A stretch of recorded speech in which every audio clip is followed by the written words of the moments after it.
Bonecrusher. The first thing to realise with Bonecrusher is that he cannot be taunted due to him having taunt immunity. Therefore, he cannot be tanked effectively. Do not worry about this, as this is just part of the fight. The boss is going to switch targets quite a lot in the fight. It is important for the healers to keep an eye on all raid members and keep everybody topped up on health.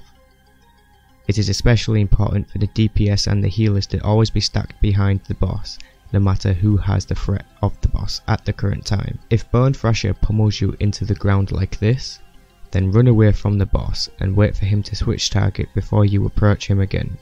When a Gamorrean Palace Guard spawns, it's important for the DPS to nuke it down as soon as possible, because if Bonecrusher gets to it first, then he's going to start dealing some extra damage. Any other adds that spawn during the fight should just be DPS down and can also be tanked if needed. Repeat these tactics throughout the fight.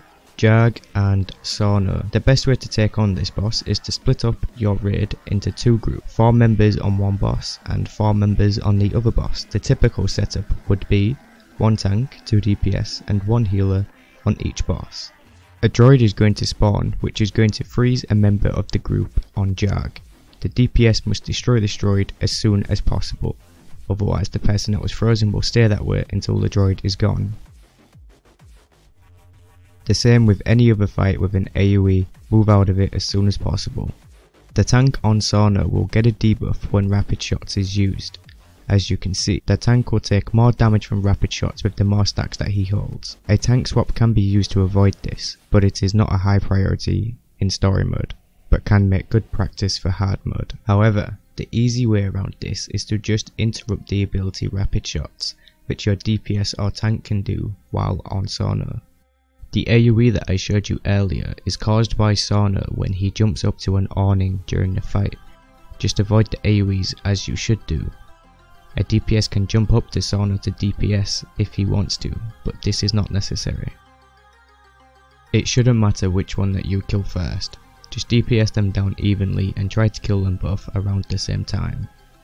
In story mode this isn't a big deal. This is everything you need to know for this fight in story mode. The Bonecrusher. This boss is relatively easy.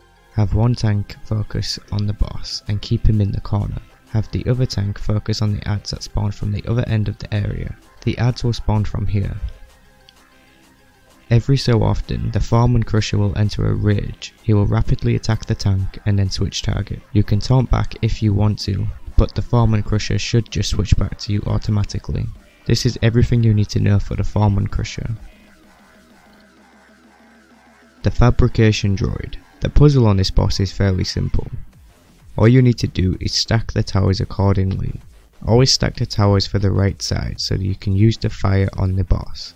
Using the fire on the boss reduces his armor buff, so that your DPS can deal more damage to the boss.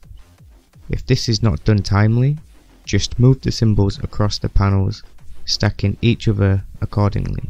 The panel with 3 legs cannot be placed on top of the panel with 2 legs, just as the panel with 2 legs cannot be placed on top of the panel with 1 leg. Once you get the idea, the puzzle becomes fairly easy.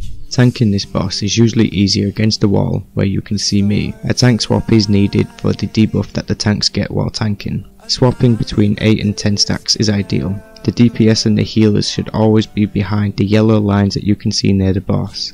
Being too close to the boss can potentially kill you. Repeat the puzzle on the tank swap and the fight is fairly easy. This is everything you need to know for the Fabrication Droid. Karagga is a fairly easy boss. Karagga is going to drop fire and oil in front of him every so often, so the tank that's on Karagga should be moving backwards. It's easier to do this around the room like I am doing in the video.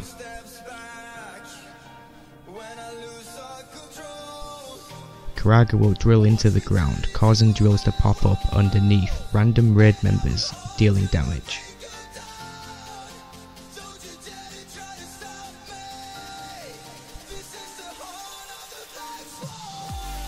A random member of the raid is going to get a debuff, which is going to cause them to have a type of AoE. This AoE is going to deal damage to any friendly targets near you. It's best to move out of their way or have them move out of your way. This is pretty much everything for Karagga. Considering its story mode, it's a fairly easy fight. so long as the tank is moving him out of the fire, so the group can attack him freely without taking damage, then the fight will go very smoothly.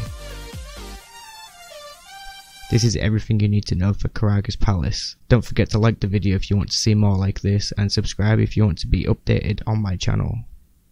Thanks for watching guys, and I'll catch you in the next one.